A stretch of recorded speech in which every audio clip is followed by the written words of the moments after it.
Arrêtez la musique. Arrêtez. Katazoba. Katazoba, la chronique Antello vous revient. On revient avec un nouveau numéro, mesdames, messieurs. Topesi bino mbote, batubazo landabiso, et belé na minute oyo, bozali, et belé la Boaloud family, tous les Boalos, Baboaloudiens, Baboaloudiennes, et batoutou, bazo landabiso, amoureux à bonne musique. Et en tout cas, topesi bino mbote, bambote belé, et komela bino. Vous êtes sur Boaloud TV, la meilleure chaîne YouTube du moment, et précisément dans Katazoba, votre chronique préférée, accompagnée de la gourou de son temple, et la gourou du temple, Yamakambe belé, mon amassé à vision banga état d'esprit, Azalagana bino tous les jours, Yekagandi bozalagana yen esprit à bien, et Kande tolobango esprit à bien, bozananga. On est ensemble, il n'y a pas de souci.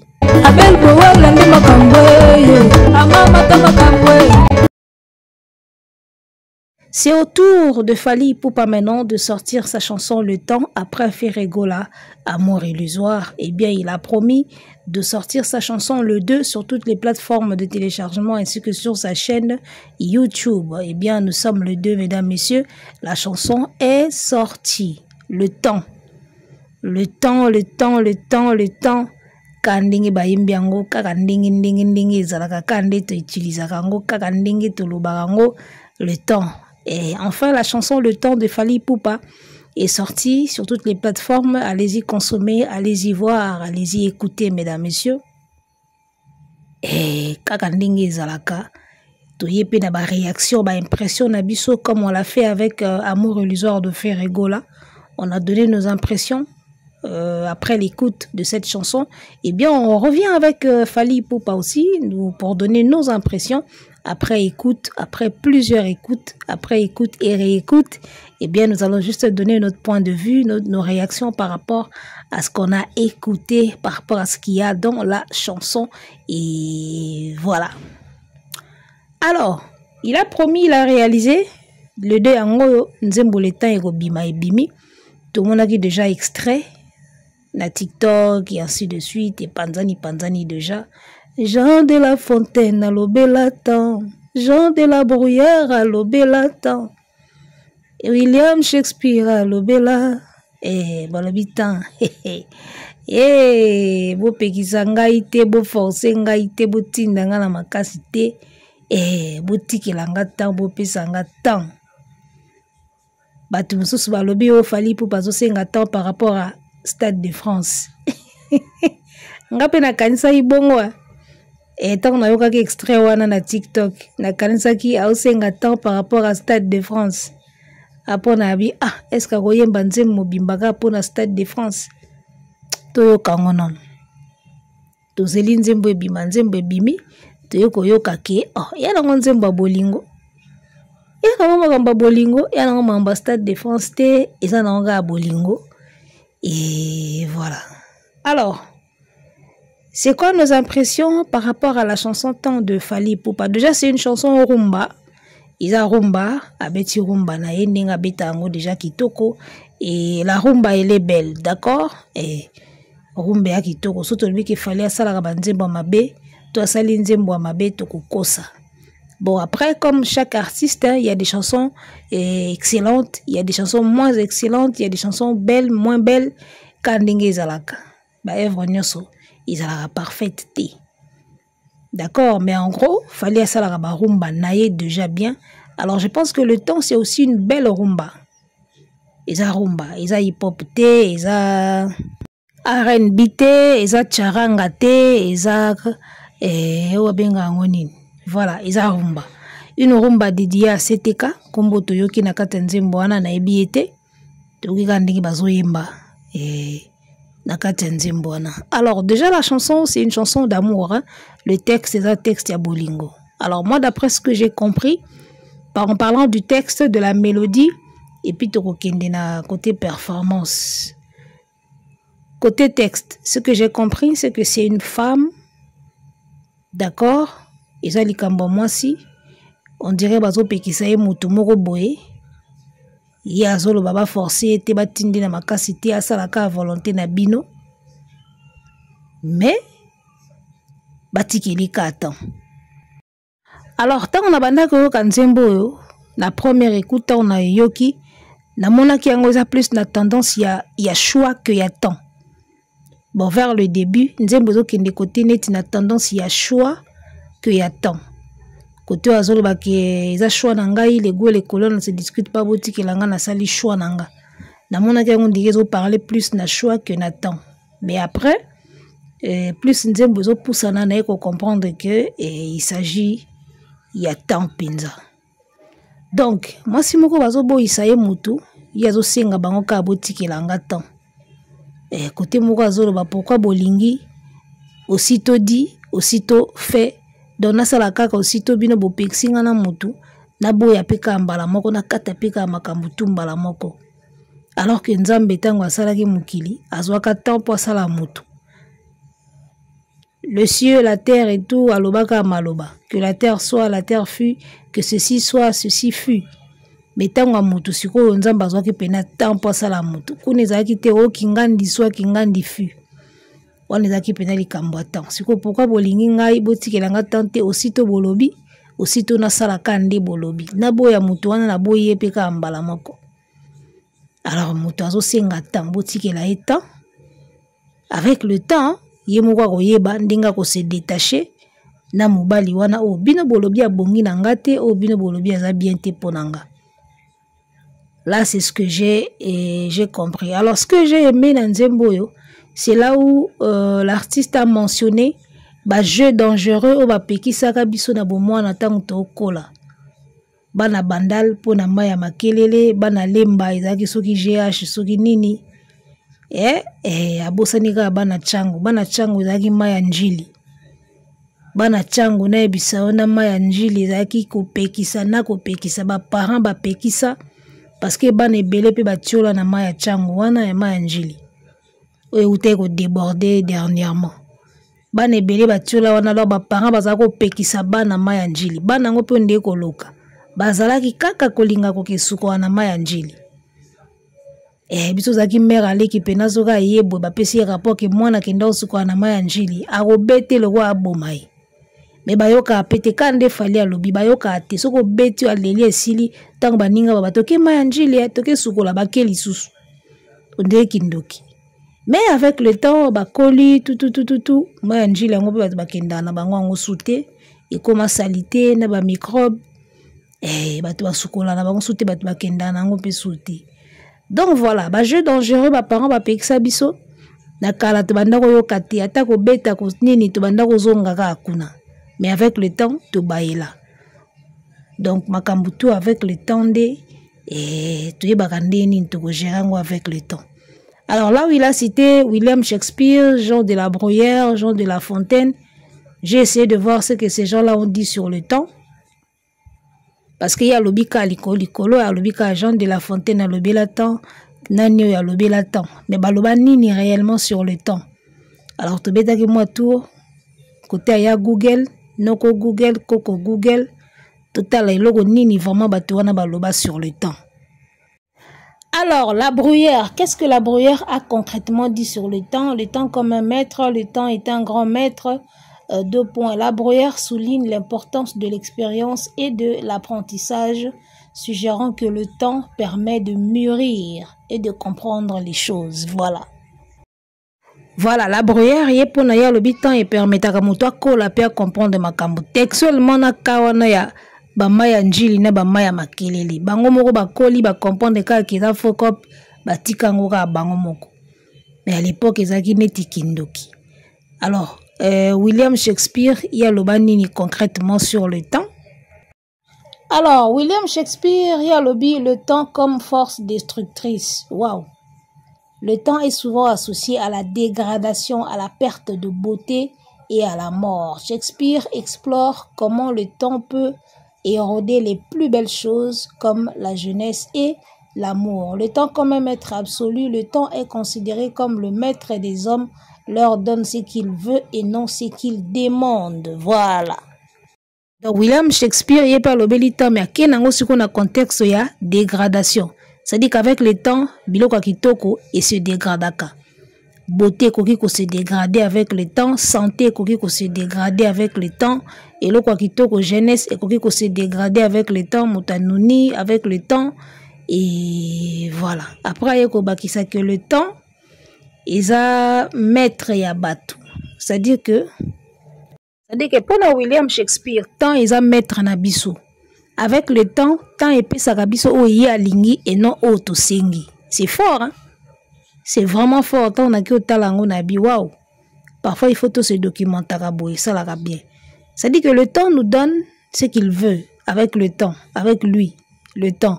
Il nous donne ce qu'il veut et non ce qu'on demande. Parce que na minute il y a un bébé, le to senga na minute, mais au moins que toi nango kate, to zongo nante. Mais avec le temps, au moins y moko le temps et peut si biswango. Neti na mikolo to zela ba visa fort. To luka visa na mwinda na torche mais to zongo nante. Mais le temps y moko yebi muta mettre. Ti o mona ka temps moko bo ya olinga le piu ezwa minango. Okompe bakonda vutuka pe ko mozonga bo ngaka mnazwa visa ko okompe okamwa. Donc voilà, c'est dans ce deux sens là tout ce qui ka na la Bruyère na Shakespeare et après Jean de La Fontaine na ba mususuana. Allez vous documenter si vous avez le temps. Boye ba pe bango baloba nini par rapport à temps. Alors, tozonga sko na contexte ya Nzembo. Na contexte ya Nzembo, ndenge fali ayembi yango bobo isi mutu aboya mutu wana me yalo bibotikelanga ka temps. Botika nga moko na mona o bino bozo mona o ngana na moni te na kwiti ya bolingo. Ozo mona po o mabebo moni pa na ye. Ngana na moni na ngango te na olangwa na bolingo. Botikelanga na temps ta nga moko na ko comprendre na ko mona bo mona kana sali na nga choix na bino to boyani na biso na tiki na nga pe mutu ango. O aza toxique. O aza babenga onini. Eza ni ba mwango ba komo ba mikolo toxique na nini. O aza toxique, o aza komba ngo ikiminga. Botika le temps ye moko avec le temps ko comprendre que mutu na ya za toxique. Mutu na ye aza apo ye moko ko bendana na ye. Mais lokola ye na no moni na bien. Botika bango na ba lover na bango na. Donc voilà, c'est ce que j'ai compris par rapport à temps. On a côté texte, en tout cas le texte est correct.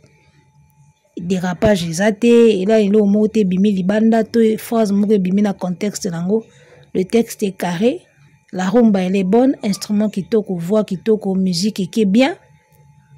Mais ce qui te est on a côté performance, parce que fallait ça là déjà ba rumba bien. Côté performance, nena le baniti côté qu'on se surpasser. Alors il faut comprendre que Fally est un artiste qui ne se surpasse pas. N'invite peut-être à se surpasser quand na ba dimension mosusu. Mais côté chant, à se surpasser na été. Parce que nga déjà ta on a extrait on a batiaki na TikTok. Na oka on de nzembu ne mo boy na sina yoka on de ba rumba ne ka moko boy. E moko nde Mayday. E moko nde ba nzembu ne kaka. Do sozo yoka ngozo kaka nde nzembu ne moko kaka o yebi. C'est dans ce sens-là que l'artiste ne se surpasse pas. Ça dit que avant d'ineka na kati ya koki nae, avant d'ineka na style nae, avant d'ineka na voix nae, avant d'ineka na rumba nae, avant d'ineka na mode nae, avant d'ineka na univers nae. Ozomona, azanika na kati ya univers nae. Je ne suis pas en train de dire que c'est mauvais, mais il n'est pas en train de se surpasser. Ndenge tokoki lobango collègue na ye fait rigola tomoni auti ko se surpasser, c'est-à-dire que apesi bino loko moko o senti bina ke awako artiste a se surpasser abimi na kiye abimi na univers na ye akoti na univers mosusu. Avec Fally ce n'est pas le cas, lui ne se surpasse pas, ye avant d'anika na univers na ye. Pour ce que le temps azani kaka na univers na ye. Oyo kanka neti tendendendendendendendende nakoma ko vivre vinanga caché omon Jean de La Fontaine na lobela temps avant d'ineka na univers na yewana. Aneka na univers ne. Soko kinzembo le temps, oyo kanga neti l'une de ces rumba ou esi oso yoka déjà. Aneka na kati ya univers na ye. Ça n'a rien à voir avec la monotonie, mais je pense que ça style na ye, il a univers na ye. Avant dîner kawana. Alors que ce que je suis faire avec amour illusoire. Ya! A pumbwe penza. Do atiki rumba, tiki odemba, tiki univers na ye, a côté li batu na univers na bango moko boy. Ozomona. Côté différence, il y a Fally na faire ezalanga. Fally ne se surpasse pas en tout cas, même côté sa voix, côté nini. C'est bien, ayembaka déjà naturellement, la voix na ye naturelle, c'est qui est bien. Mais il ne se surpasse pas. Que to fandi pena boy Fally a bete biso nzembo moko to senti pena ke awa bimi na univers na ya côté moko boy. Neti tout ça la exercice moko mukie. Jean neti nakoma ko vivre vie nanga caché. Pour réputation nanga koma suye. Jean de La Fontaine a lobela temps. William Shakespeare a lobela temps. Motoyo balingaki de tout son cœur. Akokipe koboya yo de tout son cœur. Jean de La Fontaine a lobela temps. Bomoni nasangisa ta toi nzembo ya Fally. Mais on sentit que toi na même univers. Tout ça na univers wana. Alors que soko kesiko côté les padres aux yeux amour illusoire. To bengangole qui regarde moi parce que ils ont slow français. Mais ça n'a rien à voir. Oh mon sentiment d'inachevé éternel a compris. Ce matin s'annonce bien, les oiseaux chantent. Comprendre? C'est un amour étrange. Nénéné. Donc, il y a slow, il y a un français, il slow français. Mais au moins, il y a le regarde-moi, azalaki na ba style ya ba musique, ba lyrique, ba symphonie. Ba genre ba symphonie, ba yemba neti na ba opéra blo mo bongo. Sikoyo soko ye na amour illusoire, wana univers ya Céline Dion. Donc slow français tout court. Ozomona. Et tu sens que l'artiste, de temps en temps, il peut se surpasser. A tiki bio na rumba, au senti bien que moi na mai à se surpasser. À côté à poumon na univers moboui. Alors que tout ce qu'on sur côté à Fally, il n'y a pas un moment où Fally se surpasse pour nous surprendre. Il est dans son univers, il reste là, c'est son style, c'est lui. Il est là. Tu vois, exercice kana salio, il y a 3 nzembo na kangisi ozo sentir que Jean de La Fontaine a lobela temps. William Shakespeare, Jean de la Bruyère a lobela temps. Motoyo, balingaki de tout son cœur. Yokokipe, koboya de tout. Nakoma ko vivre vie nanga caché. Doazanika na univers naï. Voyez un peu, on ne dit pas que c'est mauvais. À chacun son truc. Ceux qui mutalinga garder zone de confort, c'est à lui de voir, il est libre. Ceux qui mutalinga de temps en temps, abimaka na zone de confort, pour kenda ko toucher ma planète monsous. C'est assez osé. Il est aussi libre de le faire. Donc, différence on la moni, yango wana. Et ce tobito qui n'est même plus loin. Ce qu'on kaka amour illusoire, aux yeux pyromane. Rien à voir. Si tu veux te débarrasser de tout mon compte, l'amour t'apporte ce qu'une personne. Aux yeux c'est un amour étrange, un amour qui me brûle. Donc sentir que, aye bagako, ça diffère aye bagako bima na moi eloko moko boy. Soit ça na rumba, ça la même chose. Mais ce qu'a commis si quoi na expliquer, je sais pas si c'est les mots qui me manquent ou quoi. Donc voilà, Fally ne se surpasse pas. Ferré essaye de se surpasser.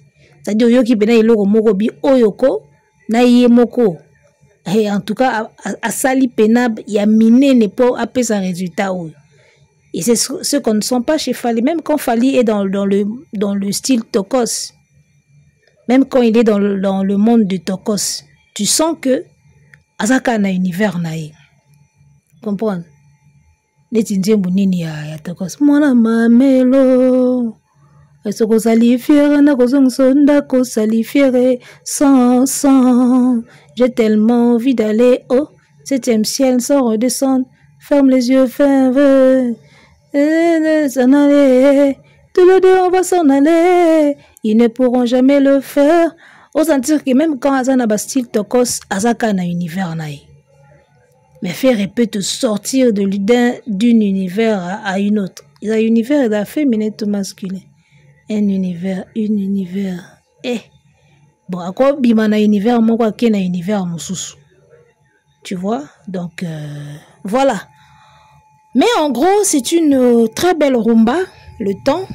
Une belle rumba et musicalité qui toko, voix qui toko, instrument qui toko, le texte est là et ça parle d'amour comme d'habitude. Alors, Eloko Moussou Soupé n'a qui n'a soulevé yango. C'est une chanson qui parle d'amour. Fally chante beaucoup l'amour, Fally chante beaucoup les femmes comme les hommes. Hein, tout comme Monsieur Belé Ambo Kanabiso Kofi, Taboulé Bayemba Basi, Bayemba Mibali, et Taboulé Ayemba Basilikani na koloba na mama. Aya kopenga na yo silikani ye wana mwana mwasi mtazolo ba ayemba pe mongali mobali na lingi kombo na ye mongali bomwa na ye pusi ya lukasi na bondela na lotindo to mabe solo kobima te. Donc voilà, na musique na biso ba musicien bayemba mingi basi bayemba bolingo ya mwasi na mbali. Et moi je pense que côté thème Fally non plus ne s'est pas surpassé. Ayembika bolingo ya mwasi envers mobali comme d'habitude. Kandinga yemba na chéri nanga kana sucre, kandinga yemba na banzembu nyoso. Alors ce tobisco tosonga du côté de Ferré. Amour illusoire, il a chanté l'amour, mais cette fois-là a bimi dans le contexte à qui on a humour imaginaire. C'est-à-dire que au dessinant mutumo boy na vie na yo, au dessinant et na bandoto no. Donc à un amour fictif au fait. C'est-à-dire que l'on a un amour réel. Ya ke chéri ya katokutana zo numéro nanga to kende ko mela na bar to ko bina rumba na linga ka yo mingi na représenter pe ba parents, ça c'est le physique. To kotisko na dimension moko boya amour moko muto alota kango ya kolota. C'est immatériel au fait. Et ça c'est ce que j'ai aimé. Au moni, quand bien même on va chanter l'amour dans nos chansons, mais to bimaka pe na ba contexte. Amour physique, amour charnel. Moi, je pense que c'est tout le temps, c'est ce qu'on chante. D'accord? Nakoloba na mama, ayako bengana yo silikani, epesanga motema na lingi yo, tu vois? Donc, quand nos artistes chantent l'amour, ils sont toujours dans l'humour, dans l'amour. Ils sont toujours dans l'amour physique. L'amour physique, l'amour matériel, l'amour concret. Et pour une fois, artiste moko à côté, faire à côté, les bitos qu'on a humour, amour, kamina olobako. À côté biso na amour moko imaginaire, amour illusoire. Ça dit na mona ka moto moko na bandoto na nga na dessiner, nga mona dessiner ndinga ozala tena et chocolat boye tout ça. Et là c'est ce que j'ai aimé le plus parce que univers imaginaire sur otali yango moi mingi ezaka ndenge moi imaginaire univers ya mindele. Parce que baronde ba kolo ba film ba science fiction, baronde ba kolo ba film ba extraterrestre ou ba existate, c'est les blancs tout ça, tu vois? Il y a un univers vraiment ya mindele, un amour imaginaire. Hein? Souvent il y a des enfants bana mindele qui parlent souvent d'un ami imaginaire. Tu vois?